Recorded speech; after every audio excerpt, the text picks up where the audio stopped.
Hi everyone, welcome once again. We are back with another hot topic. और ये ऐसा topic है जिसको अक्सर एसईओ वाले ना वेबसाइट डेवलपर के ऊपर डाल देते हैं कि यार ये आप देखो, ठीक है। तो असल में इसके अंदर कुछ बहुत सारी ट्रिकी चीज़ें ऐसी होती हैं जो कि डेवलपर से हमें हेल्प लेनी चाहिए, लेकिन अनफॉर्चुनेटली डेवलपर को आपको गाइड करना पड़ता है कि इसके अंदर कौन कौन सी चीज़ें जो हैं वो एसईओ के पॉइंट ऑफ व्यू से आपको चाहिए, ठीक है। तो वहां पर जाके जो है ना बहुत सारे लोगों को मुश्किल भी आती है और वो खुद लोग कर भी नहीं पाते। तो आज हम इनकी डिस्कशन करेंगे कि कैसे इन चीज़ों को टैकल किया जाए और कौन कौन सी चीज़ें जो हैं वो इसके अंदर सॉल्व हो सकती हैं। तो आज हम बात करने जा रहे हैं टेक्निकल एसईओ के ऊपर, ठीक है जी। टेक्निकल एसईओ के अंदर जो मतलब डिफरेंट पॉइंट्स रेज होते हैं, ठीक है, उनके अंदर फर्स्टली हम फॉर एग्जांपल क्रॉलिंग और इंडेक्सिंग के ऊपर आ जाते हैं कि इस चीज़ को कैसे एड्रेस किया जाए और क्या राइट वे है, क्या राइट पाथ है इस चीज़ को सॉल्व करने का।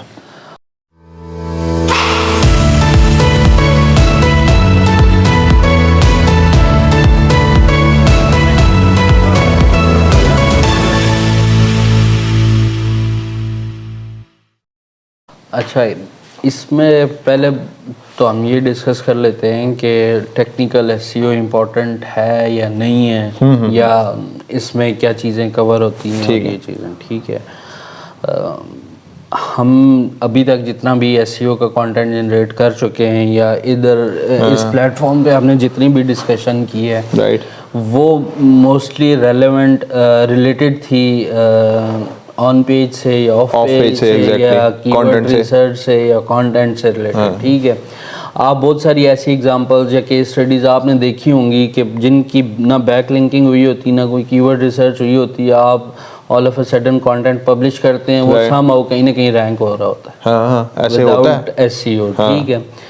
तो वो पॉसिबल है, बट अगर आपकी टेक्निकल एसईओ में इश्यूज हैं तो आपकी साइट बिल्कुल कोई 0.0001% भी चांस नहीं है कि वो रैंक होगी, ठीक है। मतलब फॉर कैटेगरी से ही बाहर हो जाएगी, ठीक है, ठीक है।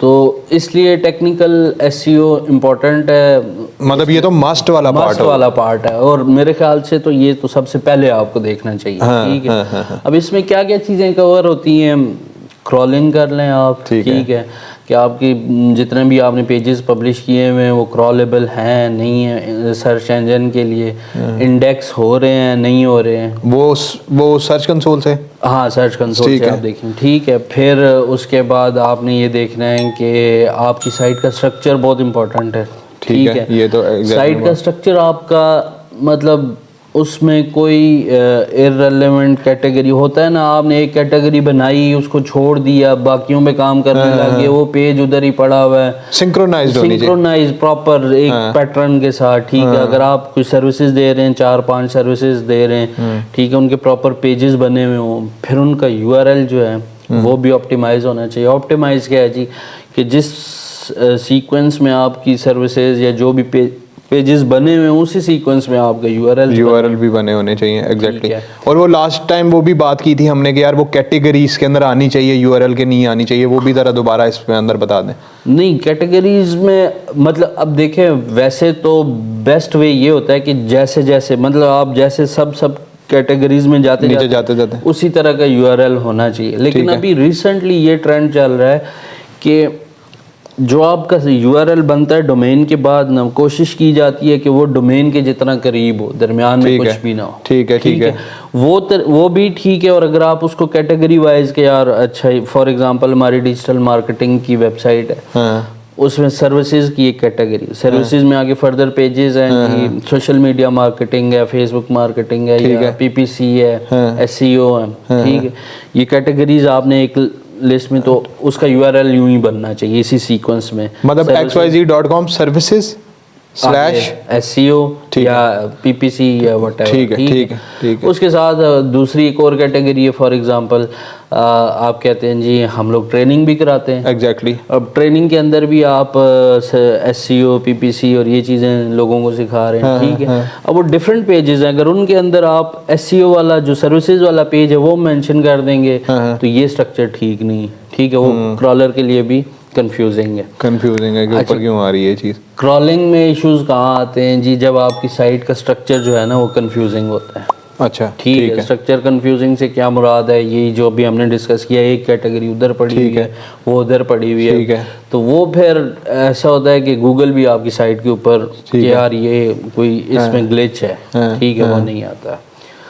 फिर अब ये तो मेन्यू वाला पार्ट हो गया, ठीक है। अब नीचे पेज में मतलब कैसे स्ट्रक्चर उसका कैसा होना चाहिए? नहीं, वो तो आपने डिसाइड करना है ना। अच्छा, वो कुछ भी हो सकता है। हाँ, साइट स्ट्रक्चर से मुराद ये है कि आपका मेन्यू, कंटेंट कहाँ डालेंगे आप, वो अलग चीज़ है। अच्छा, आपका मेन्यू, URL, अच्छा इस पे क्लिक होगा तो इस पेज पे जाएगा, यहाँ क्लिक होगा तो इस पेज पे ओपन होना चाहिए, ये चीज़ें। अच्छा, मुझे यहाँ पर थोड़ी सी कंफ्यूजन थी कि मैं अब वो पेज स्ट्रक्चर समझ रहा था कि नीचे कंटेंट किधर आएगा, वीडियो किधर आएगी, फॉर्म्स किधर आएंगे, तो वो आपकी अपनी मर्जी के मुताबिक हो सकते हैं, वो आप कन्वर्जन उस बेसिस पे जनरेट कर सकते हैं। लेकिन यहाँ पर बात कर रहे हैं मेन्यू के पार्ट की, कि साइट का स्ट्रक्चर कैसा रहेगा, कैटेगरी, सब कैटेगरी, उसके साइट के, ठीक हो, राइट। तो इसके बाद हम बात कर लेते हैं, इंडेक्सिंग होगी है, क्रॉलिंग होगी है। मुझे आप ये बताएं फॉर एग्जांपल, वो जो एक मैंने बड़ा इंपॉर्टेंट पार्ट है एसईओ का, वो जो 302 301 रीडायरेक्ट इनकी बात कर रहे होते हैं, वो आता है आपका जी। आप अगर उसको ले जाएं इस टॉपिक के अंदर, इसके अंदर फर्दर एक आता है कैनोनिकल पेजेस, ठीक है।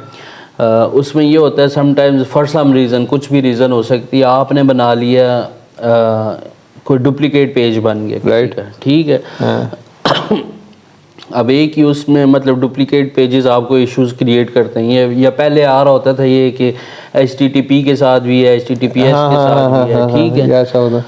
तो अब वो आपने देखा जी ये डुप्लीकेट पेज बन गया, आपने एक पेज उसमें से डिलीट कर दिया, राइट, ठीक है। अब वो कहीं पे आपने बैकलिंक्स बनाए, कहीं पे आपने मेंशन किया हुआ है अब आपकी साइट को, या किसी और ने मेंशन किया हुआ, ठीक है, ठीक है। तो वो अब फॉर एग्जांपल गूगल आया थर्ड पार्टी साइट के ऊपर, उधर आपका लिंक पड़ा हुआ था, उसने उसके ऊपर क्लिक किया, आपका पेज ही नहीं था, आपका पेज नहीं है, तो आपको एरर आएगा 404, एग्जैक्टली, ठीक है। तो आपने 404 जो एरर है उसको ऑप्टिमाइज करना है, उसको या तो रीडायरेक्ट लगाना है, ये 301 302, ठीक है, ठीक है। इनमें से एक टेम्परेरी, एक परमानेंट है, ठीक है, ठीक है। तो ये आपने ये अच्छा, इसमें बहुत ज़्यादा मतलब ये फोर्स करके मतलब हम बता रहे हैं ये चीज़ कि ये जो 404 एरर है इसको हर हाल में ऑप्टिमाइज करना चाहिए। इसकी वजह ये है, इससे डी रैंक भी हो जाता है कभी, मैं वही बात बता रहा हूँ। इसकी वजह ये है कि गूगल आता है जब किसी और की साइट पे, वो देखता है कि यहाँ से ऑडियंस रीडायरेक्ट हुई आपकी साइट के ऊपर, राइट,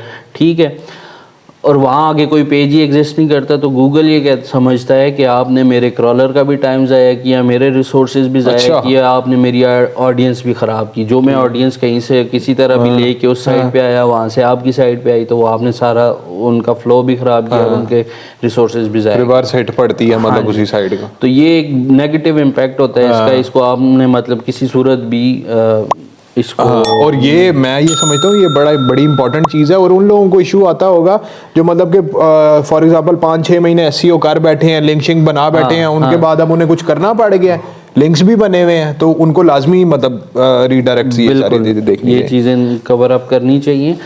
और फिर एक और चीज़ होती है जी, report.txt और XML, ठीक है, साइट मैप, ठीक है। अब XML साइट मैप्स में आप क्या करते हो, वो जनरेट करते हैं आप ऑनलाइन टूल से, राइट, वो आपको हमेशा जनरेट ही तब करने चाहिए जब आपकी साइट रेडी टू गो है, ठीक है। उसके अंदर ये चीज़ें मेंशन होती हैं कि आपकी साइट का स्ट्रक्चर क्या है, वो गूगल को बताता है, ठीक है। आपकी जो वो फाइल होती है साइट मैप्स वाली .xml वाली, हाँ, कि आपकी साइट का स्ट्रक्चर क्या है, कहाँ इंटरनल लिंकिंग हुई हुई है, किस पेज से किधर जा रहे हैं, इस पेज के बाद ये पेज है, इसके बाद ये कैटेगरी, इस कैटेगरी में इतने पेजेस है, वो मतलब पूरी सीक्वेंस उसके अंदर है, उसके अंदर होता है, ठीक है, राइट। तो ये इस चीज़ का ध्यान करना है कि जी वो आपने तभी जनरेट करनी है जब आपकी साइट रेडी टू गो है, उसमें कुछ अभी काम बाकी नहीं है, ठीक है। बाद में अपडेट्स आती हैं, वो जब आएँ तो आप दोबारा करें उसको जनरेट। दूसरी चीज़ है report.txt, उसमें क्या करते हैं लोग, अच्छा report.txt क्या है कि आप उसमें क्रॉलर को या गूगल को, जो मर्जी आप कह लें, आप उनको बताते हैं खुद कि यार इस पेज को इंडेक्स करना है और इसको नहीं करना। अच्छा, ठीक है, राइट। ये आप उनको इंस्ट्रक्शंस देते हैं। अच्छा, ये इंडेक्स करना और नहीं करना, ये भी ज़रा थोड़ा सा एक्सप्लेन करें कि किन पेजेस को हम इंडेक्स करते हैं यूजुअली, ठीक है, बेस्ट प्रैक्टिस और किन पेजेस को नहीं करते? नहीं, सबको ही आप इंडेक्स करते हैं, जो आपने साइट के ऊपर पेज रखा हुआ है उसको इंडेक्स करते हैं, जो आपको नजर आता है कि यार ये हमने गलत बना लिया है, इसको डिलीट करना है या कुछ भी है, उनको आप इंडेक्स नहीं उसको करते? इंडेक्स नहीं करते। ठीक है। तो इसके अंदर robot.txt में हम ये चीज़ें गूगल को एक तरह कह लें इंस्ट्रक्शंस देते हैं कि आपने ये पेजेस रैंक कर इंडेक्स करने हैं और ये नहीं करने, ये नहीं करना। उसमें फर्दर भी ये चीज़ होती है कि उसका एक क्या बोलते हैं उसको, सिंटैक्स होता है, उसको भी ऑप्टिमाइज करते हैं लोग। अच्छा। ठीक है, ये यूजुअली कोई मतलब नॉर्मल प्रैक्टिस में नहीं है, नहीं करते लोग, वो भी करना चाहिए, उसका सिंटैक्स भी ऑप्टिमाइज। ये मतलब एक प्रॉपर एक मेरे ख्याल से ये इम्पोर्टेंट पॉइंट है कि मैं भी फर्स्ट टाइम ये सुन रहा हूँ कि उसके सिंटैक्स को भी ऑप्टिमाइज करें। इससे रिगार्डिंग अगर कोई फिर भी कोई क्वेश्चन है तो कमेंट में लाजमी पूछें जी। और फिर लास्टली टेक्निकल एसईओ में अच्छा, एक चीज़ इसके अंदर से मैं मिस कर रहा हूँ, ये robot.txt और sitemap.xml ये कहाँ पर अपडेट करने हैं, मतलब सबमिट किधर करने हैं? मतलब ये आप सर्च कंसोल, ये भी अगेन सर्च कंसोल के अंदर ही करेंगे कंसोल में। और दूसरी चीज़ लास्टली टेक्निकल एसईओ में मोबाइल फ्रेंडलीनेस, अच्छा, और एक और चीज़ है क्या बोलते हैं इसको, core web vitals. Core web vitals के ऊपर लास्ट ईयर का वो तो बहुत ज़्यादा इम्पोर्टेंट, सबसे बड़ी अपडेट रही कोर वेब वाइटल्स, एग्जैक्टली। और वो सबसे ज़्यादा रेलेवेंट है आपकी साइट स्पीड से। ठीक है, उसके अंदर वो मेरा ख्याल है लार्जेस्ट कंटेंटफुल पेंट वो है ही ये कि आपकी साइट फॉर एग्जांपल जो भी पेज लोड हो रहा है आपकी साइट का, उसके ऊपर सबसे बड़ा कंटेंट जो मीडिया फाइल है वो कितनी देर में लोड हो रही है। अच्छा, उसके भी कुछ सेकंड्स हैं, वो क्या है एग्जैक्टली? नहीं, वो एग्जैक्टली याद नहीं है, लेकिन वो मिली सेकंड्स में है, मिली सेकंड के अंदर आपका मीडिया लोड होना चाहिए वेबसाइट के ऊपर। अच्छा, अब इसके लिए होस्टिंग भी आपकी अच्छी हो, होस्टिंग भी अच्छी हो, और फिर अच्छा देखें कुछ लोग प्रेफर करते हैं वर्डप्रेस साइट्स को, ठीक है, कि उसमें वो नहीं, लेकिन उसमें फिर आपके ऑप्शंस भी लिमिटेड हो जाते हैं ना, क्योंकि जल्दी बन जाती हैं। जो कस्टम बनी हुई होती है साइट, आप उसको ऑप्टिमाइज कर सकते हो जिस हद तक आप करना चाहते हो। नहीं, ये मैंने रिसेंटली एक आधे डेवलपर से भी मेरी बात हो रही थी, तो उन्होंने बताया था कि अब जो न्यू थीम्स आ रही हैं उनके ऊपर कोर वेब वाइटल्स इंप्लीमेंटेड है। वो तो तब तक इम्प्लीमेंटेड है ना जब वो पहले मतलब साइट आई है, आपने एक दफा इम्प्लीमेंट किया, थीम है तो वो उसमें ऑप्टिमाइज है। हाँ, तो जब आप अपना कंटेंट डालेंगे वो तो फिर बारी हो जाएगी सारी। जब उसके ऊपर वर्किंग हो रही है, कुछ भी आप काम कर रहे हैं, कुछ अपलोड हो रहा है, डाटा आ रहा है, जा रहा है, इन आउट हो रहा है, तो वो उसके बाद कैसे रिस्पॉन्ड करती है वो तो बाद की बात है, वो तो आपको खुद मतलब देखना, उसको मैनेज करना है, मेंटेन करना है। ठीक है, तो उस लिहाज से मैं देख रहा था, प्रेफर करते हैं लोग, मतलब मेरे कोलीग थे पहले, वो टूरिज्म का काम कर रहे थे, उनकी साइट्स थी कस्टम बनी हुई और बहुत पुरानी टेक्नोलॉजी, और वो उनसे बड़े तंग थे बेसिकली कि यार इसको मैं अपडेट करना चाह। कोर वेब वाइटल आया ना, तो अब वो मार्केट में ढूंढ रहे कि यार कोर वेब वाइटल इंप्लीमेंट करना है, तो उनको कस्टम साइट का कोर वेब वाइटल इंप्लीमेंट करने वाला बंदा ही नहीं मिल रहा, सारे वर्डप्रेस वाले। ठीक है। तो लेकिन उनकी साइट, वो उनको बाद में एक डेवलपर उन्होंने ढूंढा, वो उनकी साइट जो कस्टम साइट बनी हुई थी, उसका जब कोर वेब वाइटल्स इंप्लीमेंट हुए, वो इतने अच्छे हुए, इतनी बेहतरीन स्पीड हो गई, सिर्फ इस वजह से कि उसके अंदर लिमिटेशंस नहीं थी, कस्टम काम किया हुआ था, आप अपनी चीजें उसमें से ऑप्टिमाइज कर सकते थे, एक्सक्लूड कर सकते थे, चीजों को मर्ज कर सकते थे, वो jQuery की स्क्रिप्ट्स भी और ये वो भी सारी चीजें आती हैं, कोई भी एक्स्ट्रा चीज यूज हुई है उसको रिमूव। अब थीम वर्डप्रेस की थीम के अंदर आप कुछ जरा ध्यान से छेड़छाड़ करते हैं, कोई चीज़ इधर उधर हो जाएगी तो वो थीम डिस्टर्ब हो जाती है। ठीक है, और लास्टली मोबाइल फ्रेंडलीनेस की बात है। अच्छा, और एक चीज़ मैं इसके अंदर ऐड करना चाहूँ कि अगर ये जो आपको कोर वेब वाइटल्स के अंदर जो लार्जेस्ट कंटेंटफुल पेंट और इनका एक CIS बना हुआ है, 3 मॉड्यूल्स है बेसिकली ये, ठीक है, या गूगल स्पीड एनालिटिक्स के ऊपर जाएंगे, वहाँ पर जाके अपनी वेबसाइट डालें, वो नीचे आपको बता देगा कि ये चीज़ें आपकी ठीक हैं या नहीं, वो मेंशन कर रहे होंगे ग्रीन में, रेड में, और वो उसमें मेंशन कर रहे होते हैं। अगर तो रेड आपको शो हो रहे हैं तो हमारे साथ कंसल्ट कर लें, ठीक है, हम आपको डेफिनेटली उसके अंदर हेल्प कर देंगे। तो मोबाइल फ्रेंडली के ऊपर, क्योंकि मोबाइल फर्स्ट हमारी प्रायोरिटी अब बन चुकी देखिए अब तो मेरे ख्याल से 60-70% क्यूरी जो आती है ना किसी भी सर्च की मोबाइल से मेरे ख्याल से इसको आप अगर 80 to 90% ले जाए तो वो भी बेहतर होगा, कहने में मुनासिब तो है। डेस्कटॉप से तो अब क्यूरी यूजुअली वो होती हैं जो कोई ऑफिस रूटीन में आप कोई ऑफिस का काम सर्च किए, वो भी मेरा ख्याल है once in a blue moon पे चला गया वो भी काम। तो मोबाइल फ्रेंडलीनेस तो जरूरी हो गया। पहले AMP पेजेस इसके लिए यूज हो रहे थे, एक्सेलरेटेड मोबाइल पेजेस, ठीक है, लेकिन वो मेरे ख्याल से अब उसको गूगल ने खत्म कर दिया है और उसकी जगह पे ये आया है कोर वेब वाइटल्स। एग्जैक्टली, अच्छे से इम्प्लीमेंट किया।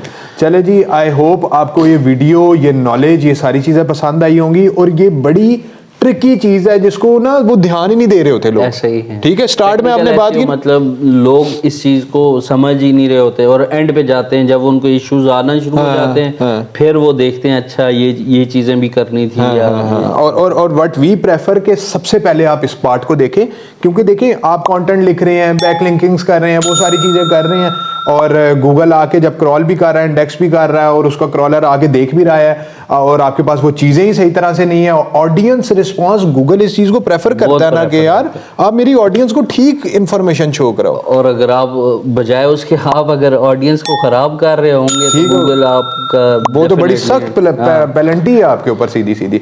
तो इस चीज़ को सबसे पहले देखें, बाद में आप ऑफ पेज और ये सारी चीज़ें जो हमने पिछला कंटेंट भी डिस्कशन की, ठीक है, उसके ऊपर आए। तो technical SEO is very very important. I hope you like the video. Share करें वीडियो को अपने सर्कल में ताकि और भी लोगों को इससे फायदा हो। See you in the next video. Thank you very much. 360 Degree Hub, your digital marketing agency.